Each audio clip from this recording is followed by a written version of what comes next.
Good evening, everybody.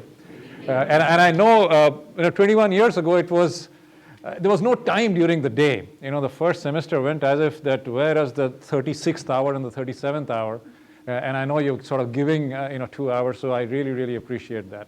So I have 45 minutes, and then we'll have 45 minutes after that. What I'm going to do is I'm going to take about 20 to 25 minutes to tell you something about myself, tell you something about my own journey, my background, and related to what's possibly been happening across the world, and related to my industry, and possibly bring some relevance here. So I'm going to cover a huge amount of space in literally 20 minutes. So I'm going to cover a lot, and then open it up for questions. Then we'll take about 20 minutes of questions. If I ask you to ask me questions right now, you'll just ask generic questions. You want to know who I am. So I'm going to do that, and I'm going to do a little bit of shock therapy too.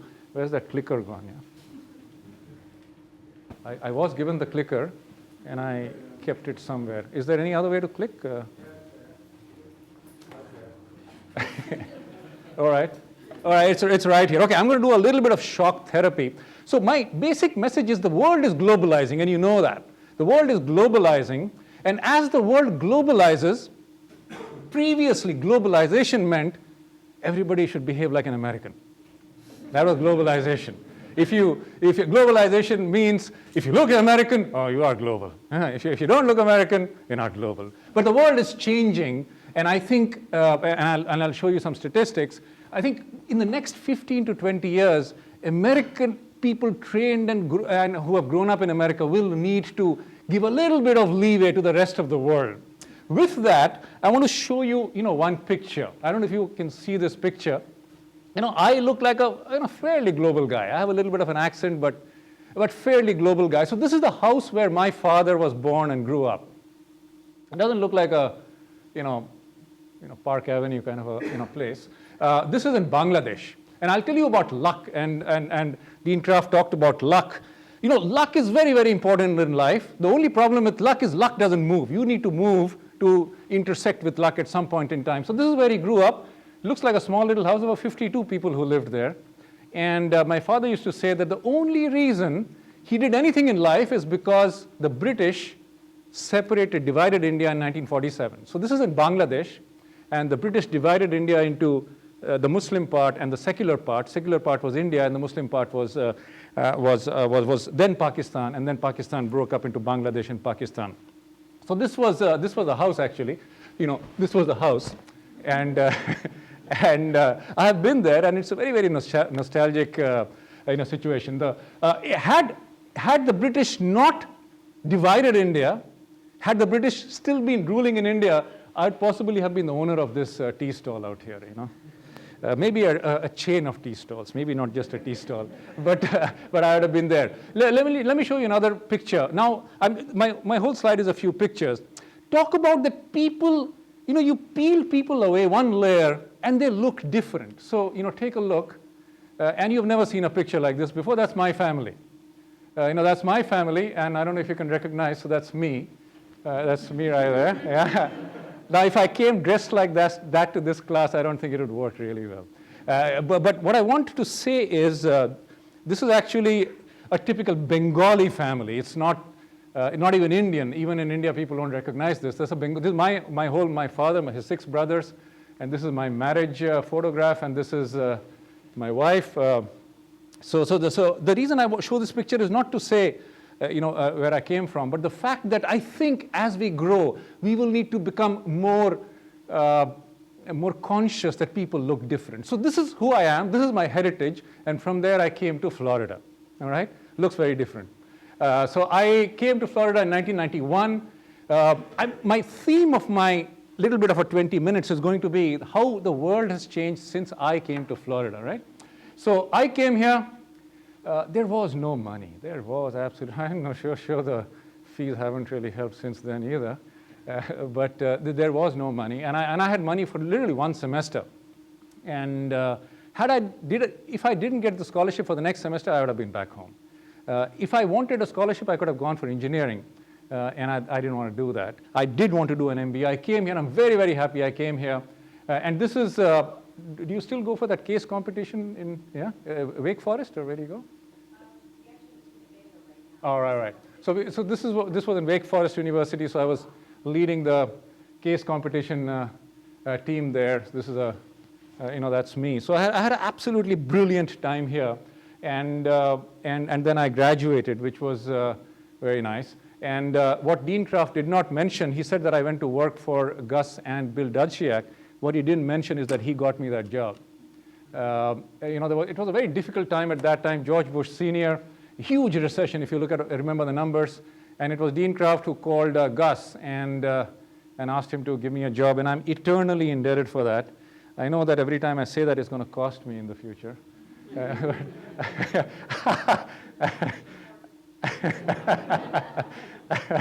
But I absolutely am. So I'm going to move a little bit and say what happened after 1991. I got a job in Standard Life and Cruise Control.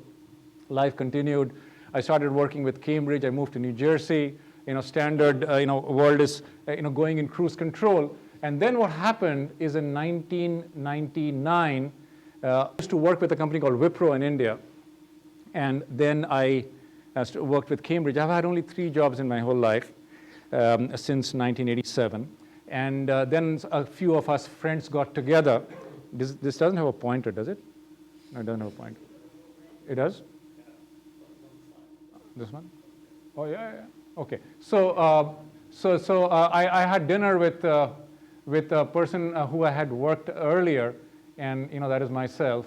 And we got together, and these are the 5 people who actually prepared our business plans, and we hold ourselves in a hotel for 5 days and made a business plan. If I were to ask you, what is one of the most difficult things in starting a company, what would that be? Writing a business plan. All right, that's good. Any capital. Idea. Teammates. All right, but okay, Lily. Okay, capital. Is there any lack of money in this world? So is capital a problem? I mean, you need to find it, but there's no lack of money. Lack of money. And in terms of ideas, how many people here have not had an idea about starting a company? Anybody here? Who's not had an idea of starting a company? You haven't had an idea. You haven't looked at something and said, you know what, I can do this. All right. But the fact of the matter is that ideas, keep coming in and out. So it might not be a practical idea, it might not be a doable idea, but the implementation of the idea becomes a little more difficult. Teamwork, in my view, is one of the most difficult things. And here I have a little bit of a joke. Religious affiliations aside, forget religious affiliations, how long did it take God to build the world? 7? 6. So 7th day was a day of rest. He was before time. God was before time on his plan. So he was before time and under budget. It took just 6 days. Now how could God build the world in 6 days? You know what my theory is? Because he was working alone. Had God been working in a team and a committee, there's no way in hell you would have gotten there. So, I must tell you, having a team is really, really tough. Marriages are tough, but you can avoid your wife. But when you're doing a business, you can't avoid your teammates. Managing egos, managing people, all 5 of us are still there in the company. We've all sort of changed, grown, etc. Very few companies that happens. And I feel that if you have an idea, if you have a team, you can get the capital. But keeping the energy and the enthusiasm. The biggest problem in a startup, I don't know how many of you have experience of a startup. Anybody who has started a company? You start alone or with some people? Both. And tell me if this is fine, this gels with you. One of the biggest problems is that everybody's working hard. There is nobody who's not working hard, right? But everybody thinks that they are working a little harder than the other guy. Okay? And okay, fine, you eat up your ego, you say, we are working towards the larger cause, so it's not a big deal. And then you'll come home. And then you say, I'm going on a trip, for a 3-day trip. then your wife will say, "You're going on a 3-day trip? I just talked to that guy's wife. He's not going on a 3-day trip. What happened to you? How come you are working harder than that guy?" And then, of course, you'll say, "Oh, forget it. You don't trust that guy." Then, of course, he'll say something, and it'll just keep adding up. It's very difficult. Has this happened to you? It has. What about you? All the time. And all the time. The strange thing is, I'm sure if you ask every single person, each person will say the same thing. Each person will say exactly the same thing. So one of the biggest things in starting a company is making the team, getting the team to work. And that's why the business school is so much about teams and teamwork and stuff like that. So anyway, I just want to let you know that 1998 to now, so it's 13th, 14th year, we're all together. We're still there. And that's a very, very difficult thing. Whatever you thought you were going to do, you're not going to do. How you thought you were going to do what you thought you were going to do, you're not going to do. Nothing. I mean, nothing. The money that you thought you were going to raise is not going to come. The place where you thought you were going to get business from, guy's going to throw you around. We went to General Motors once. This was about 7 or 8 years ago. And General Motors, we had a meeting, and General Motors said, in General Motors, we chew and spit out companies like you. Yeah. I mean, it's not a very, you don't feel, sort of fantastic after that. But that's all right. That's all right. And those things happen all the time. Ego is a very important thing. So anyway, it's been a long story from there. I'm talking quickly about Mindtree. We today are about 11,500 people. 65% of our business is in the US, about 30% in Europe, and we have offices in Singapore, Sydney, Australia, Melbourne, in Japan, and in Dubai. Most of our people are in India. The Indian offshore services business has really grown. When I came to India in 1991, there was nothing called software in India. There was nothing called software in India. When Mindtree started in 1999, India had exported all of $1.5 billion of software. And this year, India will export about 85 billion. So in the last 13 years, it's gone from 1.5 billion to 85 billion. But there are many more stories out there. And I'll give a little bit in my future story. But what happened is that India was really a devastated economy. There was nothing there. But once India started exporting software, there was a whole pride which came into the country. So it's not only been 85 billion, it's been a lot more than that. And I will explain that in terms of. So we have about $400 million in revenue. We listed in 2007 in the Indian Stock Exchange. It became the most successful listing ever in the Indian industry. We were oversubscribed by 103 times. So we got about $5.5 billion of pledges. So that was very nice. But the thing is that you need to perform. We have about 24 offices globally. And in Europe, we have offices in London, in Belgium, in Switzerland, and in Germany. So it's been a good story. But every day, I have said this to myself all my career, is that every day I work at the edge of my competence. Every day I wake up and I say, how am I going to get through today? Because every day is a new challenge. It's an absolute new challenge. Today is a new challenge because I want to impress the hell out of you guys. And I don't know how to do that, so I'm trying. So, so again, I'm working at the edge of my competence. So that's, so coming a little bit, this is my last slide on Mindtree. We work with companies like AIG. We are building a large global insurance. How many of you have ever booked a car on avis.com? Anybody booked a car? And that was our software. Everything that you saw there was ours, built by us. We actually have done more than $1 billion of business in avis.com. We work for Microsoft. We work for Sita. When a flight takes off, I'm just trying to explain what Mindtree does. When a flight takes off, you typically say that we are going to go to a cruising altitude of 30,000 feet, and then we'll take a right over Jacksonville, and then we'll make an initial descent. That's called the flight path of the plane. That is determined by the load of the plane. That's determined by the weather. That's determined by the type of plane, etc. We develop that software. The planes run based on that. If you, in the future, hopefully, I don't wish you do, but if you do lose your bags, then the software that will find your bags when you're traveling is written by us. Stuff like that. But I don't want you to lose your bags. Unilever, we are working for Unilever. Our software is used by 41,000 salespeople on a mobile device, etc. So that's what we do. We work for large enterprises building complex softwares. We have teams of 150, 200 people working on complex software. With that, the industry changed, the strategy changed, and what we wanted to do was to start becoming a more local company, start becoming more relevant in the places where we work. So right now, we work either at a client location or in India. So we decided to open a center close to the customer in the US, and then we selected Gainesville. I want to introduce Joelle Smith here. She is the head of our Gainesville office. She moved from Philadelphia. Thank you. And I also want to introduce Mackenzie Brady. She's from New Jersey, then she moved to Jacksonville, and she's moved here a month and a half ago. Our office is 3 months old, so it's very soon. And she's the head of recruitment. And just to let you know, we are very, very happy about the choice of Gainesville. I was not involved in it.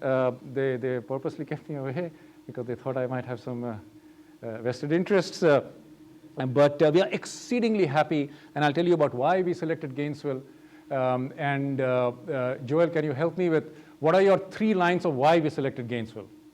Well, obviously the availability of great talent is of course number one. The work-life balance is absolutely the other one, and it really is a great place to raise a family and build a career. And one of the challenges that was originally here at Gainesville, obviously, is not a lot of availability of that, and obviously that's something. And she's moved from Philadelphia and enjoying the weather. This is not cold, by the way. But we are exceedingly happy about our choice of Gainesville. And just to let you know that we had made this was inaugurated by, that's the governor. He inaugurated our center day before yesterday. And we had made a commitment to hire 50 people by 35 by the end of the year, and I'm happy to say that we are at a number of. She sent another offer today, so we're 51. So we are 51 people.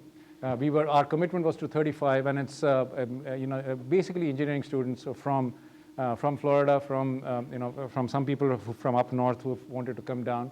So we are very, very happy. So this is the inauguration of our center, and I must tell you another reason that we chose this place, that the way the university, the county, the government really helped us and really opened the doors was beyond what can be expected. In the inauguration, at the end of it, I don't know if you guys know, but just to surprise everybody, there was a big party. Just to surprise everybody, suddenly the person said that we'll have a small surprise. And the surprise was that the entire marching band, the Florida marching band, came into the room. 150 people. 150 people came in and played 3-4 songs. I mean, they were played. It was just fantastic. It was. Can you imagine in a room? It was in just a party room. Suddenly, the curtain opens and 1, 2, 3, 4, 5, 6, 150, and they are playing. And they are playing. It was brilliant. So we are exceedingly happy. We do want to start recruiting from the MBA program also, and I'll talk more about that. Our office is really that's our office. It's about 250 yards from here. We currently have space for about 100 people, but we will build for about 400 people. So that's sort of our plan. So now that's a little bit. I have about another 5-6 minutes I want to talk. I'm going to shift gears completely. Okay, that was a little bit about myself, a little bit about Mindtree, a little bit about Gainesville, what we did. I'm going to shift gears completely now in the next 3 slides, and then I'll stop and talk about how did the world change since 1991 when I was here. A lot has changed since 1991. And the most important, if I were to ask you, what is the most important change that has happened since 1991, what would it be? I mean, many things have changed, but if you were to just pick something. The internet.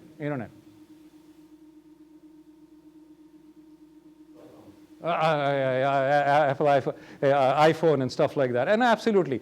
The important thing is at a macroeconomic level, let's look at people and human beings. We talk of internet. The amount of poverty alleviation that the internet has done, I think is fantastic. amount of poverty alleviation that mobile phones have done. I think the biggest story in the last 10 years is that more people have been pulled out of poverty in the last 15 years than ever in the history of mankind at such a speed. And that's going to accelerate, and that's going to have profound implications for industry. That's a little bit of a story that I have. And I'll show you some numbers. And this, I'm pointing here. That's not going to help. This is, what has happened since 91 to 2012. This is the GDP of India. So does anybody know, without looking at the slide, what is the GDP of India today? What is the GDP of the US? Correct. So what is the GDP of India?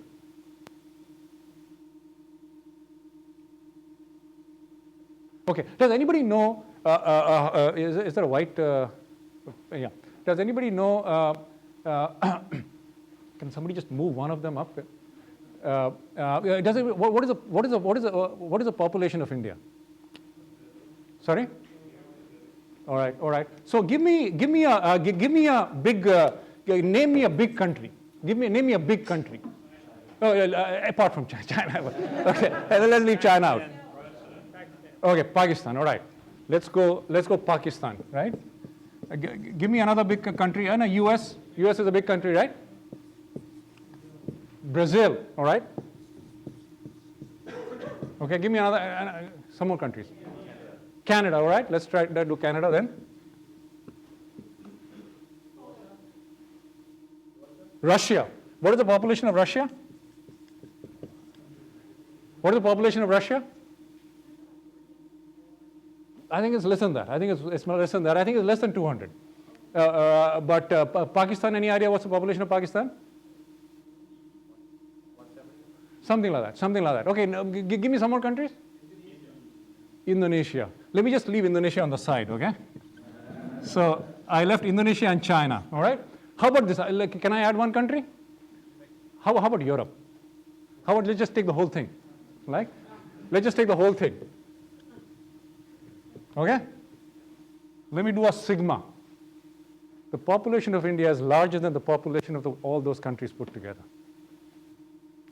You take Europe, all of Europe. You take Canada, you take Pakistan, USA, Brazil, Russia. You just add Japan in there. 170. You can add Canada, you can add.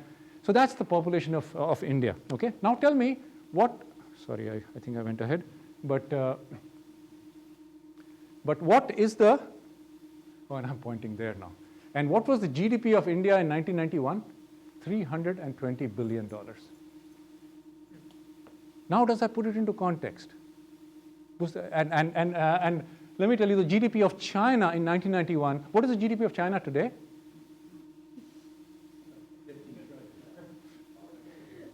15? The US is about 16. Yeah.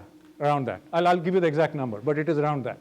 So the GDP of China was also 350 billion. Now realize China, as you said, I kept it on the side, is bigger than India. India, China put together was 600 billion. Anybody, if you were to guess, what is 600 billion? You know the GDP of Los Angeles County is about 350 billion. Now that puts you into context. So now let me tell you what has happened since 1991. This was when I came to Gainesville, all right? This is how the world looked like, all right? Sorry, I pulled this up, so you guys need to. How do you move it down? I'll okay. All right.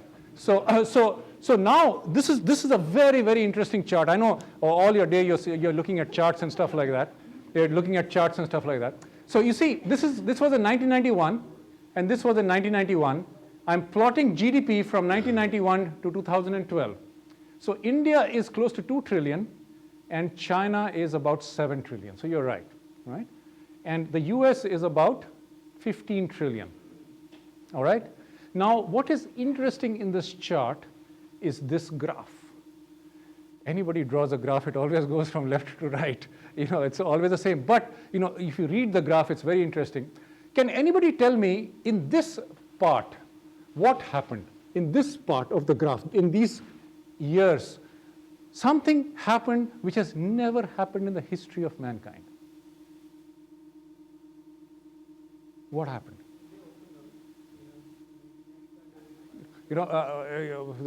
Anybody heard about the Roman Emperor Pliny? Roman Emperor Pliny. Pliny was a Roman emperor, and he complained that there's so much of gold going from Rome to India that he wanted to put an embargo. India was a very, very open country, and so was China. China was one of the most open countries in the world. In fact, I went to a phenomenal Smithsonian exhibition once, which was the world as it looked like in 1492. And if you go to South America, if you go to North America, you'll get stone implements and stuff like that. You go to Japan, you go to China, you got paper, you got bronze, you got sculptures. It's phenomenal. So open was there before. But I'll tell you what happened is, what happened is that these countries, China went from 350 billion to 7 trillion. The same time in which India went from this to 2 trillion. The economies of both these countries grew at about 5, 6, 7% per annum, CAGR. It has never happened in the history of the world. So everybody talks about post-war boom in the US. Post-war boom, everybody's heard about that? Any idea what was the rate of growth during the post-war boom for the 25, 30 years? Sorry? Yeah, it was actually about 3%. It was about 3%. Anybody knows what was the rate of at which the world grew, let's say from in the 1700s and 1800s, when Christopher Columbus was going around? What was the general rate of rate of growth for the world? It was about 1.5 to 2%. It was never that. That's why post-war boom 3% was a very high, high growth. And these two countries grew at about 5 to 6%. Raising about 1.5 billion people out of abject poverty. So since 1991 to now, internet has come, many things have come, but really what has happened is that the world has become a little bit of a fairer place. A little bit of a fairer place, and I'll give you some more data on that. The US has done exceedingly well again. You see it has grown, and it has grown from this to this. I had come to the US a little more. But if you look at, sorry, I'm taking a little more time than I wanted, but is the data, is it interesting? Is it okay? Okay, I'm going to give you one more data, which is per capita. Per capita is so important. Now, again, in China and India, per capita, India per capita in 1991 was $318. $318. Now, Dean Kraft talked about that I used to work with a company called Wipro, and I did, and I was an engineer, and I was not flipping burgers, so I was doing a real job. And I was selling complex Unix systems. I was selling and configuring complex Unix systems. And you know what my annual salary was when I came to Florida? Anybody want to take a guess? My salary was $800 a year. Was $800 a year, okay? So that's when I came to Florida, $800 a year. So, and that was the per capita in India at $318. And you look at this data. Anybody knows what happened in China in 1961? What happened in China? There was no war. Sorry? What is it called? 3 years. 3 years. Okay. What was it? Now you're not allowed to answer anymore. you got advantage. What happened in the 3 years? 3 years. 58, 59, cultural revolution. What happened in the cultural revolution? I'm sure, hopefully you're reading that. They sent college-educated people to the Countryside.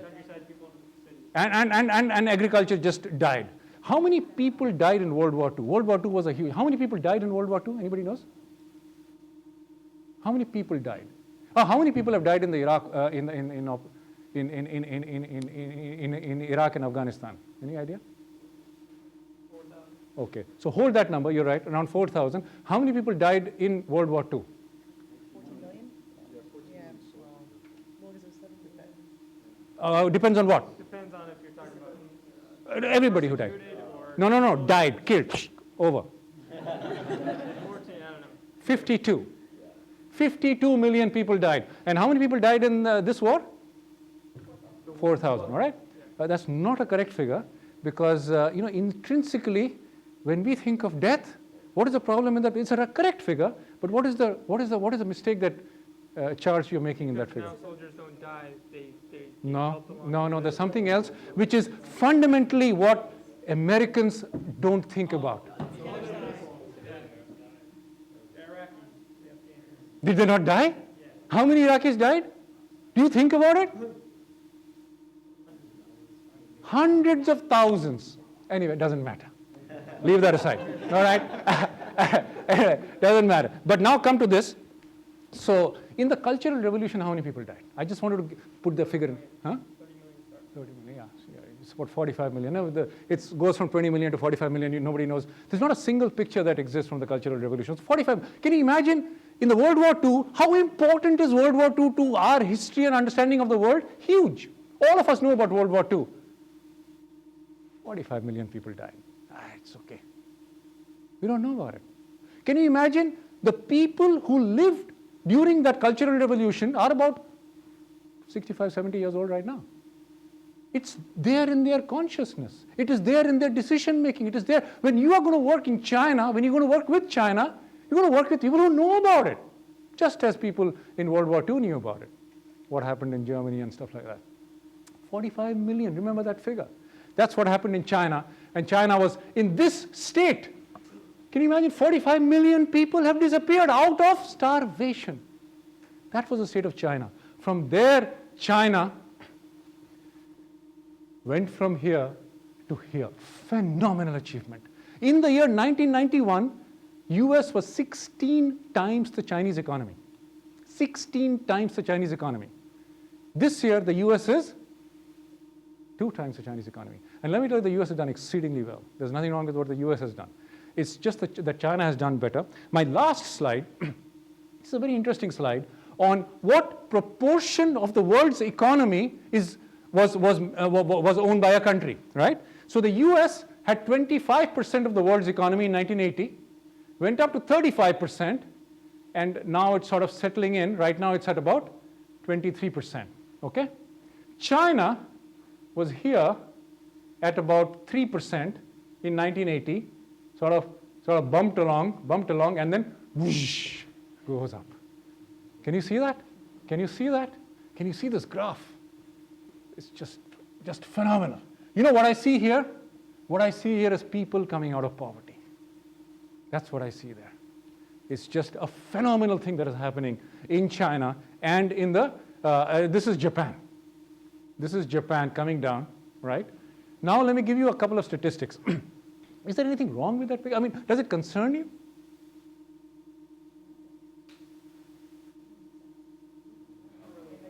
Let me give you one piece of statistics. For the entire history of the recorded world, the recorded history of the world, whatever. For the entire recorded history of the world, till the year 1850, China was the richest country in the world. Till the year 1850, China was the richest country in the world. So it's only between 1850 and, so this is between 1850 and whenever these two lines are going to intersect. So that's the interlude. Rest of the time, China has been the richest country in the world. And why is that? Most people. Because economy is related to people. And people was related to agriculture. So whoever could do as much of agriculture, they were the richest country. So industrialization came, then there was, wars happened, etc., bad things happened. And China sort of went down. So there's another very, very interesting piece of statistics. Now, when Columbus came to the US, what was he looking for? India. Road to Asia. He was looking for India. He was looking for India. That's why East Indies, and he was looking for India. And why was he looking for India?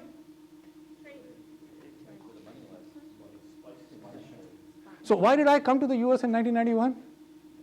I wanted to get out of that $800, right? He was looking for money. He was looking for money. In the year 1700, so Columbus came much before that, 1492. In the year 1700, US right now has 23% of the world's economy. In the year 1700, what was the percentage of the world's economy that India had? China had even more than that. India had 23% of the world's economy. So India had 23% of the world's economy. The graph was exactly where it is in 1700, all right? When the British left India in 1947, India had 3.6% of the world's economy. So it went from 23% to 3.6%. And that 3.6%, now I want to show you the Indian graph because it's very interesting and it has a bearing on this graph. So now this is the Indian graph, all right? So you see it's falling, falling, falling, falling, falling. This is 1991. And now it starts rising. Can you see that? Can you see that it was, when I came to Gainesville, then it started picking up. It happened in 1991. And what happened in 1991 in India? What happened in 1991 in India?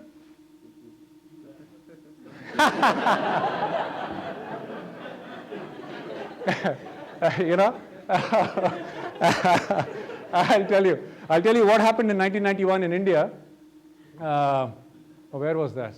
I think it's not the next slide. Let me see. No, 1991, India became bankrupt, just as Greece did. So just as Greece is bankrupt today, India was bankrupt, and India had no option but to liberalize. So we liberalized. Till 1991, India followed a socialist system. So we followed the Soviet bloc. And that's why the politics between the US and India was not very good. So we followed the Soviet bloc. So both India and China followed socialism. Russia was already socialism, and that's why you see why US was so worried about the world become socialist. I mean, I gave you all the list of countries. I didn't even add China. They're all following a socialist path. So US was just horribly worried. So India followed socialism. 1991, we liberalized because there was no other option. Whatever you read about Greece today is exactly what happened, and IMF came and bailed India out.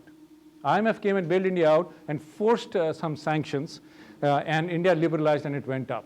So now India had 23% of the world's economy in 1700, down to 3.6%, in 1947, down to about 2.5%.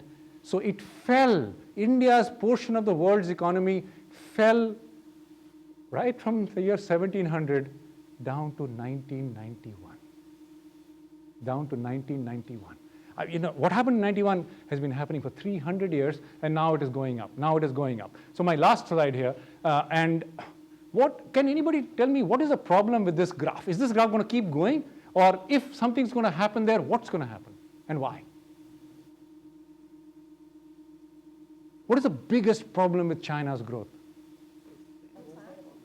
Sorry? It's socially unsustainable. Too fast? Too fast? Too fast. You raise interest rates, it slows down. Controlled, it's controlled, but seems to be working just fine. Singapore is also controlled. I mean, anybody been to Singapore? Yeah. Anybody feels that there's no human rights in Singapore? Everybody seems to be happy and smiling and having their, chili crabs and just, Anybody else? That is a huge, huge, huge issue. Huge issue. If you come back here, and there's another point that I wanted to make, and I'll make that, but if you come back here, imagine per capita income in the US is 37,500. You know, this graph, the biggest problem with this graph is the environment. In 1991, there were more cars sold in the US in 1 week than in an entire year in China. And this year, China has overtaken the US as the largest car market. So now, what happens with cars? You got to produce the damn thing. You got to produce the damn thing, and it's not green. It's much better to live in a thatched house in a mud house because it's really, really green. I mean, you're not doing anything. The problem is, as people become richer, where is the stuff going to come from? You don't know that. That's a big issue. That's a huge, huge issue. But the other point I wanted to make is the demographic problem in China. You're aware of that, right? You're aware of the demographic problem in China? Yeah.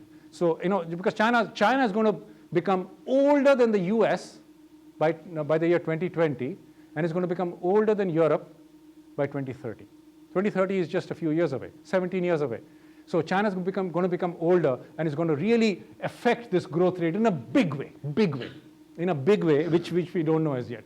So anyway, I'm going to wrap up now, and it's very difficult to wrap up because I've really opened it up, and how do I wrap it up? So I'm going to wrap it up with two predictions. One is, I gave a lot of dire consequences in the world. This is happening, that is happening. But let me tell you one thing. I was talking to Dean Kraft yesterday, and he's been to 86 countries.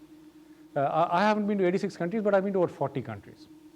And I've actually worked in about 40 countries, detail. One thing, what is required for sustainable economic growth? I think governance is number one.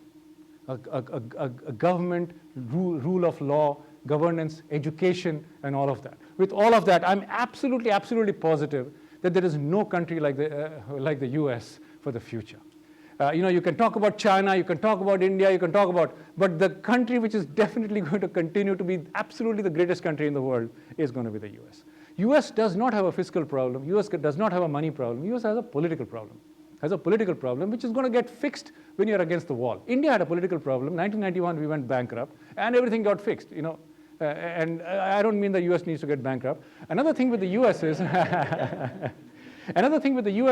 unlike Greece and the rest, I know I need to close. Unlike Greece and the rest, the US actually has no lack of money. All that they need is to reallocate. That's not a problem. So this is a prediction that people can argue what's going to happen. But there's another prediction which I'm 100% sure about, I'm absolutely positive about, and that is that the University of Florida program will continue to be one of the greatest programs, and the Gators will continue to be a great team. So this I can make with a lot more confidence and foresight. So I know I've gone over by a few minutes, but can we take a few questions? Can we, or are we going to? We can take a few questions. I'd love to take any questions that you have. I know that I've sort of ran through the 45 minutes that I was allocated, but anything. I covered a lot of ground. Yes. You've made a decision to come and create a workforce here in the U.S. Clearly, it's going to be much more expensive to do so here. Why did you make that decision? I think the issue is. It's not a question of expense. Of course, it's going to be expensive, but the issue is what is the work that needs to get done. For that piece of work, I'll give you an idea. When we opened it, I must tell you, we went out on a limb because we didn't know. We just thought that we need to be closer to the customer. So we won our first account, and we already won our first customer, and it's a Southwest Airlines. And Mindtree has been working with Southwest for 6 years. And we have been trying to sell them a particular service that they weren't happy to work with us on, which is to work on southwest.com, to do all the work. And they came here, and they first committed to a small team of 30 people for southwest.com. After they came here, they have now increased it. On the way back to the airport, can you just tell that story very quickly? Yeah, what happened? On the way back to the airport, they called and said, if we wanted to quadruple it and increase the contract size from 1 year to 3, could we do that? And of course, it's more expensive for them, more expensive, but it's business. And it's such a fantastic story. The part of the work, they're moving from Dallas to here, so for them it is cheaper. And secondly, part of the work, they're moving from Argentina to here. So it's moving jobs back into the US, moving jobs into Gainesville, and for us, it is extra business that we didn't have before. Fantastic. Very good question. Yeah.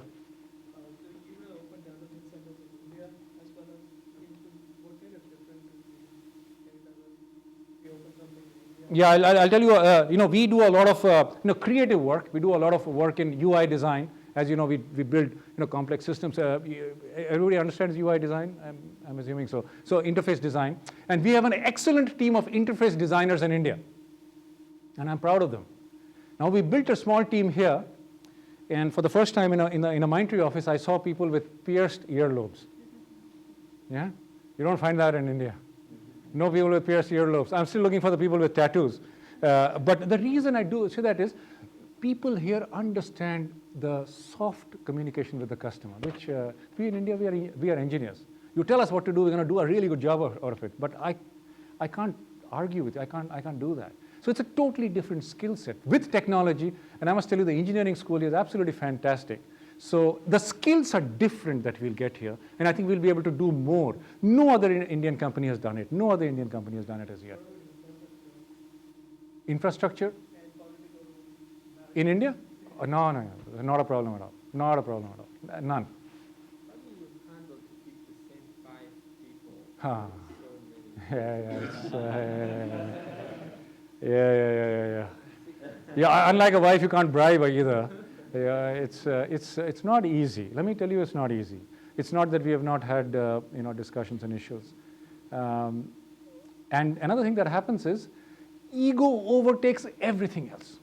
You've done all this. A human being by nature will want to hurt himself or herself rather than allow the other person to have a little bit of a gain. That's the normal human nature. That's the normal human nature. I'll give you a story here. They took a bunch of monkeys and trained the monkeys to, please tell me when I need to stop. Right? So they took a bunch of monkeys and trained the monkeys to come to a trainer with a pebble. So there were pebbles in the side of the room. Pick up a pebble and both of you come to the trainer. And if you come to the trainer, then you get a piece of popcorn. All right? So, and they have to come in pairs. So the monkeys learned to come in pairs. They come, they take a popcorn, and then they have the popcorn. Right? So then what they did was, one of the monkeys they gave popcorn, and the other guy they gave a chocolate. Chocolate is obviously more. So the other monkey threw the popcorn away. He says, the guy got a chocolate, I got a popcorn, forget about it. I don't want the popcorn.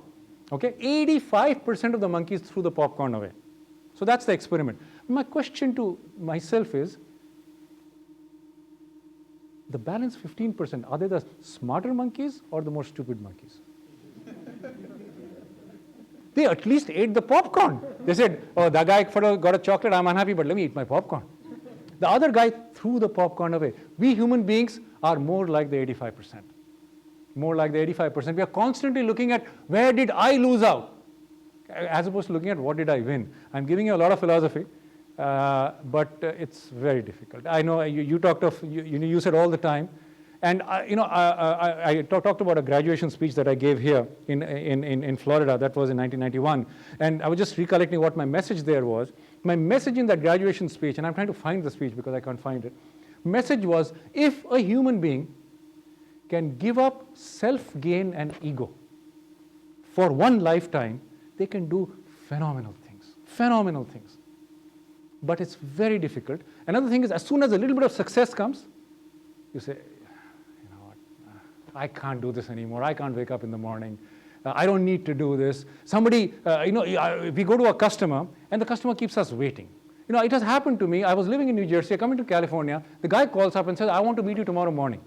I come here, I catch a red eye, come here tomorrow morning. He says, sorry, I don't want to meet you. And I go back. And it happens. And you started a company, you know it happens. Yes? Competition are, so today, increasingly competition is Accenture and IBM, and other Indian companies, which is Infosys and TCS. We don't see TCS as much because it's become really big, but Infosys, Wipro, but Accenture, Cognizant, those kind of companies. But Accenture and IBM have become absolutely global. They've done a superb job. Maybe I'll take two more questions. Yes? What were some of the specific challenges that you faced when you were starting up in the beginning? I had no idea. I mean, everything. I had no idea. I mean, I tell you, the first challenge was naming the company. It's like, naming your kid is fine because, what the hell, you just have to convince one person. You have to convince one person. Naming a company, and you feel this weight of history is going to sit on you. I can still remember it was 1:30 at night, and we were 10 of us sitting around a table, and somebody said it's going to be Mindtree. Oh my God, it's just, what are you going to do? And then where are you going to get your business from? How will you keep people motivated? The biggest issue is, we started in 1999, August of 99, in an IT .com boom, March of 2000 .com bust happened. Okay? In the meantime, we had put up these huge buildings in India and huge press releases like I showed you here. And then I'm the sales guy. I'm here in the US. Everybody else is back there. I know there's nothing behind. And then I go to India. I used to go every month. And I got to smile like hell about what a bright future we have and stuff like that. The fact is, I know there's nothing there. Yeah. There's nothing there. Nothing. You know what? So I must tell you, I said that I worked on the edge of my competence every day. Every day you feel, this whole book called Only the Paranoid Survive. That's true. Every day seems like the last day. And it keeps going and going and going and going. If you can do that, if you can wake up every morning, one of the big challenges I say in success and growth is the ability to wake up and put one foot next to the other. Just walk every morning. It doesn't happen. You get tired. I say that around when you're about 25, 30, everybody is running, everybody is working really hard. Around late 20s, I would say 50% of the people retire because they say, oh, world is not fair, there is politics, that guy likes that guy. And by the time you reach 45, if you are up and standing, you're fine. But by the time you're 45, world becomes so complex. By the time you have family, you have this, you have that. You've talked about how many times the other guy has gotten more compensation than you, and your mind just dies. If you can keep it simple, you're fine. So I give you a hell of a lot. One last question, maybe. Yes. Because you asked a question, I'm going to give you. You talked about how there's been a lot of elimination of poverty over the last 30 years. Has Mindtree been able to do anything either through the company or through software? Yes. Actually, both. I'll tell you what we have done as a company. We have, when we started the company, we went to a disabled institute and sort of had them build our logo, which we did. We have just since then changed our logo. Since then, we have continued to do a lot for the disabled school. But there are other innovative ways of doing it. What we have done is we had adopted a school. So one day, one letter came saying that the school has been washed away in a flood. So there's no classrooms. Can you help us? We heard that Mindtree is a soft company. So we went and we actually built the school. Then we realized that the school is a government school and is only up till grade 8th. After the 8th grade, everybody goes back into the villages, goes back to the farms. And so that's it. So we said, no, we're going to pay to increase the school from 8th grade to 12th grade. So the government says, you can't do that because I have 500 other schools. And there is if you want to do, you pay for all 500. I can't just do this one school. So then what we did was, we said, okay, fine. Then what we did was, after the 8th grade, we hold an exam in that school. And anybody who shows promise, one Mindtree mind, we call ourselves Mindtree Minds, one Mindtree mind agrees to pay for their residential education in a proper school for the rest of their schooling career. So each year we pick about 10, 15 students. Now we have about 50, 60 students, and they're just going to start graduating now. So these kids would have finished school and just disappeared. And we've picked them up, and the company is not paying. We are paying from our pockets. Company just sort of, and it's just fantastic. It's fantastic. We do a lot. Any other question? Thank you. Thank you so much indeed. Thank you so much.